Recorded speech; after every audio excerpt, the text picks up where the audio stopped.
how do you avoid asking too many questions and jumping into an uncomfortable sales interrogation? Can I address that? Yeah, go for it.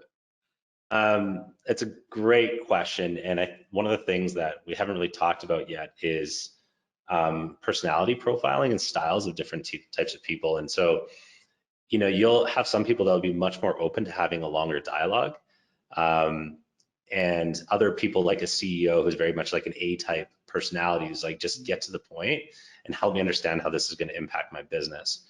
And so I love to use, there's a tool that I use called Crystal Knows, CRYSTAL, Crystal Knows, KNOWS, and it integrates with LinkedIn. It actually gives you, it reads their profile and it tells you more about the kinds of questions to ask, given their personality profile, what their decision-making process is like, and how you can engage them.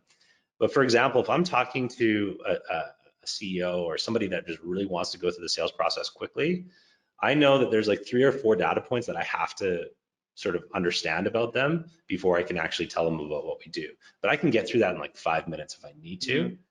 Now, one thing is, if they are unwilling to answer some of those preliminary pre-qualification questions, for us, it's total addressable market size, average sales price, things like that. Those are really important to how we provide and solve for our customer. And if they're not willing to answer that, if they're like, well, I can't tell you that, that's confidential or whatever, then I have in the past, I've done like a trial close, where I say, look, if I feel like they're not going to give me a straight answer at the end, I'll say, you can say yes or you can say no, and that's okay. But we're not in the business of chasing people, so just let me know. But the other thing I'll do, if somebody says, yeah, I'm not going to share that information with you, just tell me about what you guys do, I will literally just say, like, I'm sorry, our solutions are custom tailored to solve your problems, and if you can't answer that for me today, I don't think we should continue this conversation. I don't think there's a good fit here. And I've ended sales calls, and that happens like, maybe 1 in 20 cases, 1 in 50 cases. But I just know that there's no way that I can help the person if they're not willing to have that dialogue with me.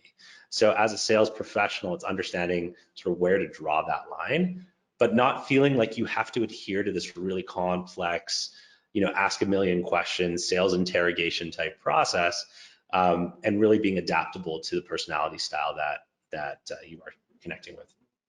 Yeah, great points. Great points there. I think the biggest thing for me when I want to have an effective discovery, I think there was the switch from not asking too many close questions. I think one thing that a lot of salespeople, especially entry-level salespeople, do is they ask 5, 6, 7 questions that could have been answered in one open-ended question. And it's getting good with being able to firstly layer the conversation using what your prospect's saying and saying it back to them to get better information in a smaller time frame, but also not asking so many close questions that ends up becoming a questionnaire or a checklist. Actually engaging in a conversation, and then that real diagnosing of the problems allow you to have an effective discovery without you having to ask too many questions in order to get to the end goal.